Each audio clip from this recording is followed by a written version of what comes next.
कि आप सभी लोग जानते हैं आरआरबी जेई का लोको पायलट वाला फॉर्म ऑनलाइन होना शुरू हो चुका है। तो आप सभी लोग अपना फॉर्म कैसे फिलअप कीजिए, तो इस वीडियो में तो बताने वाला हूँ। आप वीडियो पर बने रहिएगा। सबसे पहले आपको अपने क्रोम ब्राउजर पे जाना है। यहाँ पे आपको सर्च करना आरआरबी।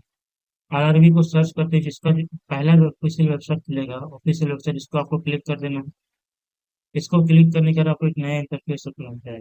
इसको आपको क्रॉस कर देना है। उसके बाद अगर आप आरआरबी का कभी भी किसी तरह कोई भी फॉर्म फिलअप किए हैं कभी भी, तो आपको सिंपली लॉगिन करना है। अगर आप आरआरबी का पहला फॉर्म भर रहे हैं, पहली बार भर रहे हैं, फ्रेशर हैं, तो आपको क्रिएट अकाउंट के ऊपर क्लिक करना है। तो क्रिएट अकाउंट के ऊपर क्लिक कीजिएगा। यहाँ पे आपको अपना नेशनलिटी चेक कर लेना है कि हाँ किस कंट्री से है। उसके बाद यहाँ पे आपको मैट्रिक के सर्टिफिकेट पे जो नाम है अपना, वही नाम आपको यहाँ पे दर्ज करना है स्पेलिंग के साथ। उसी को यहाँ पे आपको रिफिल करना है। उसके बाद यहाँ पे अगर आप एक कॉलम दिया हुआ है, अगर आप अपना नाम चेंज करना चाहते हैं तो यस कीजिएगा, नहीं करना चाहते हैं तो नो कीजिएगा। उसके बाद आपको अपना डेट ऑफ बर्थ फिल करना, जो 10th के मार्कशीट पर होगा वही डेट ऑफ बर्थ आपको फिल करना है। और यहाँ पे आपको सिंपली अपने कीबोर्ड बटन से इसका फिल करना है। दोबारा खाली नंबरिंग डाल के जाना है, ये अपने आप ले लेगा। फिर उसके बाद अपना आप जेंडर सेलेक्ट कीजिएगा। मेल है तो मेल, फीमेल है तो फीमेल, इसको फिर ये सिलेक्ट कीजिएगा। उसके बाद यहाँ पे फादर समझे 10th सर्टिफिकेट के ऊपर नाम होगा आपके पिताजी का, वही नाम यहाँ पे फिल करना और यहाँ पे रिफिल इसको दोबारा रीचेक कर लेना। उसके बाद मदर्स नेम भरना है और मदर्स नेम को रिफिल कर देना है। उसके बाद यहाँ पे आपका ईमेल एड्रेस मांगा गया है। एक ऐसा ईमेल एड्रेस देना है जिसके ऊपर आपको ओटीपी आ जाए, और उसके बाद गेट ओटीपी किया तो ओटीपी से आपको वेरीफाई कर देना है। उसके बाद मोबाइल नंबर फिल करना है। मोबाइल नंबर आपको ऐसा मोबाइल नंबर देना जिसमें आपको ओटीपी आ जाए, ओटीपी डाल के आपको वेरीफाई कर देना। उसके बाद आधार वेरिफिकेशन चाहिए। अगर आधार वेरिफिकेशन के लिए आपको दो स्टेप दिए गए हैं। या तो आपके पास अगर डिजी लॉकर है तो वहां से आप सीधा वेरिफिकेशन कर सकते हैं। अगर डिजी लॉकर नहीं है तो आप आधार कार्ड से भी वेरिफिकेशन कर सकते हैं। जैसे यहाँ पे हम यहाँ पे आधार वेरिफिकेशन लिख देते हैं। यहाँ पे आपको अपना आधार नंबर फिल करना है, और आधार नंबर जिस मोबाइल नंबर से लिंक है वहाँ पे आपको ओटीपी जाएगा, उस ओटीपी को यहाँ पे डालिएगा, आपको फिल हो जाएगा।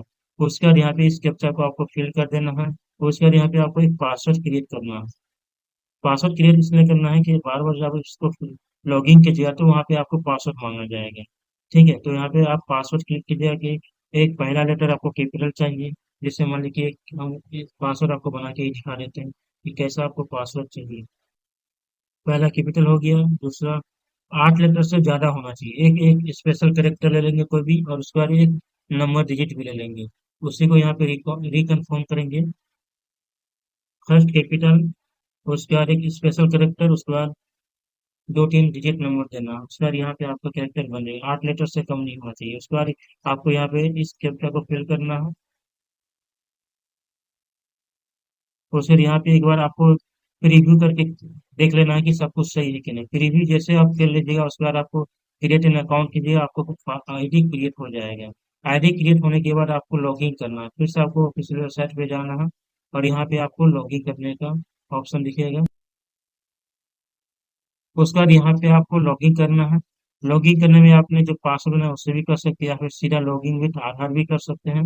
यहाँ पे आपको मोबाइल नंबर दर्ज करना है, वैसे मोबाइल जिसपे ओटीपी आएगा, आधार से जो लिंक है, तो उसके ऊपर इसको क्लिक कीजिएगा। उसके बाद यहाँ पे इन दोनों को जनरेट ओटीपी से पहले इन दोनों को आपको फिल कर देना। तो उसके बाद जनरेट ओटीपी कीजिएगा, तभी आपको ओटीपी जनरेट होगा, नहीं तो आपको ओटीपी जनरेट नहीं होगा। उसके बाद आप यहाँ पे जब जनरेट आधार ओटीपी कीजिएगा, यहाँ पर मोबाइल पे ओटीपी जा चुका होगा। उसके बाद इस ओटीपी को आपको यहाँ पे फिल करना है।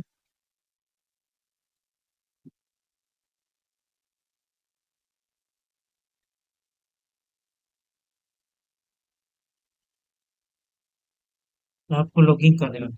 लॉगिन करने के बाद आपका आईडी क्लियर यहाँ पे लॉगिन हो जाएगा। यहाँ पे आपको इसको इस इंस्ट्रक्शन को आपको ऑनलाइन एप्लीकेशन को फिल कर देना, यस कर देना। उसके यहाँ पे जो भी यहाँ पे रिक्रूटमेंट आया होगा यहाँ पे आपको दिखाएगा। तब यहाँ पे चल रहा है लोको पायलट वाला, तो अगर आप लोको पायलट वाला नहीं भरना चाहते तो यहाँ पे क्लिक कर दिया।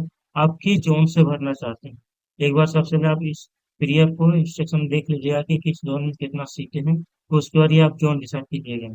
तो मैं तो यहाँ पे अपना सिल्वरी जोन करूंगा। उधर इन दोनों को आपको यस कर देना है। यस करने के बाद आपको नेक्स्ट का बटन पे क्लिक करना है। नेक्स्ट के बटन पे क्लिक करने के बाद आपको यहाँ पे कुछ मांगा फिजिकल फिटनेस स्टैंडर्ड हुआ। इस नए इंटरफेस में आपसे मांगा गया फिजिकल फिटनेस स्टैंडर्ड्स। इसमें लगभग आदमी का नो ही होगा। इसमें मतलब कि कहा गया do you have any smearing speech pending, या फिर table voice that affect clear communication, क्या है आपको कम्युनिकेशन में कोई तकलीफ है। यस कीजिएगा तो यहाँ पे आपको नोट इसी करके है। तो आप यहाँ पे नो कीजिएगा। उसके बाद यहाँ पे do you have any hearing के हमें सुनने में किसी तरह प्रॉब्लम है, आपको है तो यस कीजिएगा, और नहीं तो नो कर दीजिएगा। उसके बाद यहाँ पे कहा गया डू यू हैव विजन 6/6 है कि नहीं, यहाँ पे नो कर दीजिएगा। सॉरी, 6/6 में आपको यस करना हो या आपका आई का विजन क्लियर है। उसके बाद डू यू यूज, इस पे आप चश्मों का इस्तेमाल करते हैं या नहीं करते हैं, करते हैं तो यस कीजिएगा, नहीं करते हैं तो नो कीजिएगा।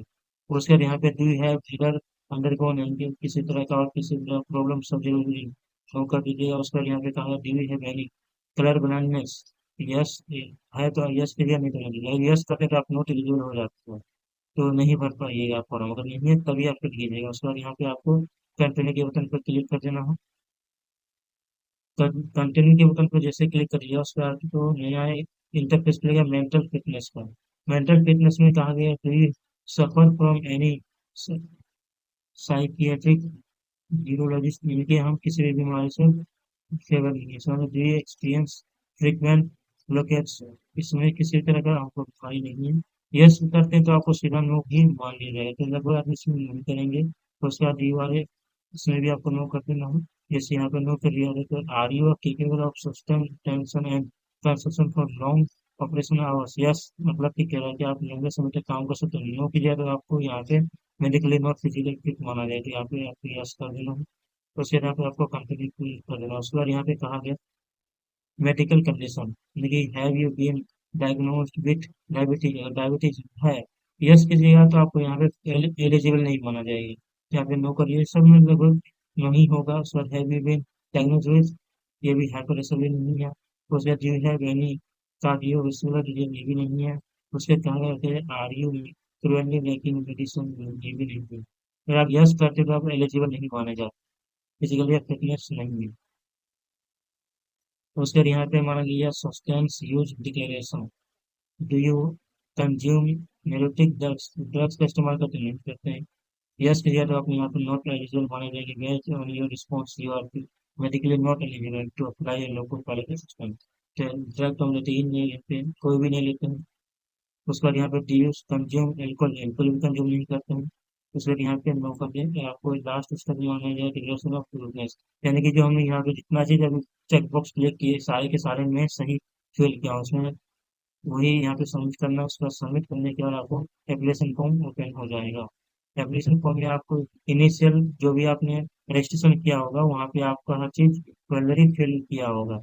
वो उसके यहाँ पे जो कीजिए नहीं है तो अनमेरिड कीजिए, उसका रीजन किस रीजन रिलीजन से है सिलेक्ट कीजिए। उसका मदर टंग आपका कौन सा, जो भी आपका मदर टंग है उसमें से आपको सिलेक्ट करना है, ठीक है। उसका हिंदी है। उसके बाद यहाँ पे प्राइस एग्जामिनेशन का लैंग्वेज आप किस में देना चाहते हैं। उसके बाद यहाँ पे है आइडेंटिफिकेशन, आपको चेहरे पे कौन सा आइडेंटिफिकेशन, जैसे अगर आपको मोल है तो ए मोल, मोल डी, लेफ्ट चेक में तो लिख दिए, या फिर फेस पे फेस लिख सकते हैं। अगर लेफ्ट हैंड पे तो लेफ्ट हैंड लिख सकते हैं, राइट हैंड पे तो राइट हैंड लिख सकते हैं। कम से कम दो लिखना है। उसके बाद यहाँ पे आपको कम्युनिटी सेलेक्ट करना है, किस कैटेगरी से आप आते हैं, S C U R OBC, जिस भी कैटेगरी से आप आते हैं वहाँ पे आपको सिलेक्ट कर देना है।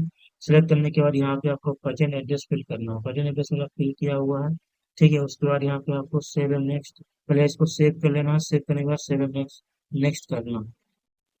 नेक्स्ट करते ही आपको नया इंटरफेस ओपन हो जाएगा, ठीक है। इसमें आपको बताना है कि क्या आप एक सर्विसमैन है तो यस कीजिए, नहीं तो नो कर दीजिए। तो उसके बाद यहाँ पे कहा गया है इकोनॉमी की बैकवर्ड क्लास, नो कर देंगे। तो उसके बाद यहाँ पे मांगा गया date of serving application, no, ठीक है। उसका है कि current department organization, not applicable है।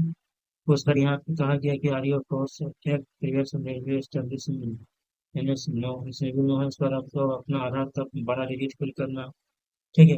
बड़ा रही इसको फिल करते ही आपको सेव करना, सेव करने के बाद आपको आपको नेक्स्ट कर देंगे। इसमें लगभग सभी फ्रेशर्स के लिए नो ही होगा, जो भी फ्रेशर्स है सभी नो ही होगा यहाँ पे। खाली यहाँ पे अगर जो इकोनॉमिक पेपर क्लास में तो वो यस कर सकते हैं, नहीं तो सब यहाँ पे नो ही करेंगे। तो उसके बाद यहाँ पे आपको आधार नंबर डायरेक्ट फिल करना है। आधार नंबर जैसे ही आप फिल कीजिएगा, यहाँ आपको आधार कार्ड से जो भी बैंक अकाउंट जुड़ा हुआ है यहाँ पे आपका लिंक हो जाएगा। उसके बाद यहाँ पे सिंपली आपको सेव करना है, सेव करने के बाद आपको नेक्स्ट कर देना है। जैसे आप नेक्स्ट कीजिएगा तो आपको नया इंटरफेस खुल जाएगा जिसमें आपको एजुकेशनल क्वालिफिकेशन फिल करना है। एजुकेशन कलेक्शन में यहाँ पे आपको पहले मेट्रिकुलेशन फिल करना है। मेट्रिकुलेशन जैसे कि यहाँ पे आपको क्लिक दिया, आपको अपना सिलेक्ट स्टेट सेलेक्ट करना है, आपको डिस्ट्रिक्ट सेलेक्ट करना है, उसके यहाँ पे आपको बोर्ड का नाम लिखना है। ठीक है, जैसे बिहार बोर्ड से है तो Bihar school examination board fill करना है। उसके बाद किस डेट को आप पास किए मार्कशीट में आपको लिखा रहेगा, आपको रोल नंबर मार्कशीट में लिखा रहेगा। उसका यहाँ पे आपको मार्कशीट का जो सीरियल नंबर है यहाँ पे लिखा हुआ सर्टिफिकेट सीरियल नंबर, तो मार्कशीट में ही आपको सर्टिफिकेट सीरियल नंबर लिखा रहेगा, वो आपको यहाँ पे फिल कर देना है। उसको फिल करने के बाद यहाँ पे आपको ऐड करना है, ये आपको ऐड हो जाएगा। ऐड हो जाने के बाद आपको, आप किस डिग्री से, मतलब कौन सा डिग्री लिए, अगर आप नेशनल अप्रेंटिस सर्टिफिकेट है आपके पास इनमें से किसी भी ब्रांच में, तो आप एलिजिबल हैं। अगर आपके पास आईटीआई है, आईटीआई अगर इतने ब्रांच में है तो भी आप फिलअप कर सकते हैं। अगर आपके पास डिग्री है तो डिग्री आपके पास इलेक्ट्रिकल, मैकेनिकल और इलेक्ट्रॉनिक्स और ऑटोमोबाइल्स में तो आप भर सकते हैं। अगर आपके पास 3 इयर्स डिप्लोमा है तो आपके पास अगर इलेक्ट्रॉनिक्स का, इलेक्ट्रिकल ऑटोमोबाइल और मैकेनिकल में है तो आप फिलअप कर सकते हैं। उसके मेट्रिकुलेशन इनमें से आप किसी भी ब्रांच में अगर एलिजिबल है तो आप फिलअप कर सकते हैं। उसके बाद यहाँ पे फिलअप करने के बाद आपको यहाँ पे नेक्स्ट करना है। नेक्स्ट करते ही आपको अपलोड प्रोफाइल्स डॉक्यूमेंट पे आ जाएगा। अपना लाइव फोटो अपलोड करना है। लाइव फोटो आप मोबाइल से भी अपलोड कर सकते हैं और अगर आप लैपटॉप में भरें तो वहाँ से भी अपलोड कर सकते हैं। तो उसके बाद यहाँ पे आपको अपने सिग्नेचर अपलोड करना चाहिए। आपका मिनिमम 30 KB का होना चाहिए, मैक्सिमम 50 KB का बीच होना चाहिए। और फिर ये सारा चीज हो जाने के बाद आपको यहाँ पे क्लिक करना है। क्लिक करने के बाद एक बार आप इसको सेव कर लीजिए। सेव करने के बाद एक बार आप प्रीवियस हर एक चीज को प्रीव्यू कर लीजिए। सेव करने के बाद आपको नेक्स्ट बटन क्लिक करना है। नेक्स्ट बटन क्लिक करने के बाद आपको प्रीफरेंस और प्रीव्यू का ऑप्शन देखने को मिलेगा। फोटो और सिग्नेचर अपलोड करने में किसी भी तरह का आपको समस्या हो तो आप गूगल क्रोम में जाइएगा, यहाँ पे फोटो रिसाइजर सेलेक्ट सर्च कीजिएगा। फोटो रिसाइजर सर्च करने में जो पहला वेबसाइट आपको देखने को मिलेगा 5-7, इसको आपको क्लिक कर देना है। उसको सेलेक्ट करना है, जिस डायमेंशन में चाहिए, जिस केबी में चाहिए, जितना जो चाहिए आपको मिल जाएगा। उसके बाद आप इजीली अपलोड कर सकते हैं। तो ये सब अपलोड हो जाने के बाद यहाँ पे आप चाहिएगा सेव कर दीजिए। सेव करने के बाद आपको नेक्स्ट कर दीजिए। नेक्स्ट करने के बाद आपको न्यू इंटरफेस ओपन हो जाएगा। तो साइन सिग्नेचर सब हो जाएगा। नेक्स्ट कीजिए, आपको पोस्ट प्रेफरेंस का ऑप्शन खुल जाएगा। जो सिलेक्ट में एक ही पोस्ट है, बस इसको यहाँ पे प्लस कर देना है। तो यहाँ पे पोस्ट प्रेफरेंस हो जाएगा। यहाँ पे मल्टीपल भी हो सकता है किसी जोन में, तो मेरे जोन में सिर्फ एक है तो मैं एक को ही सिलेक्ट कर दिया। उसके बाद यहाँ पे आपको इंटरेस्टेड यहाँ पे एक्सेप्ट कर देना है। एक्सेप्ट करने के बाद यहाँ पे भी आपको इसको एक्सेप्ट कर देना है। उसके बाद यहाँ पे आप किस जगह से भर रहे हैं इसको आपको क्लिक कर देना है। उसके बाद यहाँ पे सेव कर लीजिएगा एक बार, ठीक है। सेव करने के बाद एक बार पहले रिव्यू कर लीजिएगा कि सब कुछ मेरा सही है कि नहीं। सब सही हो जाने के बाद आप यहाँ पे सब कुछ सही रहने के बाद आपको यहाँ पे क्या करना है, फाइनली सबमिट कर देना है। सबमिट करने के बाद आपको पेमेंट का ऑप्शन होगा। पेमेंट करते आपका पेमेंट सक्सेसफुली हो जाएगा।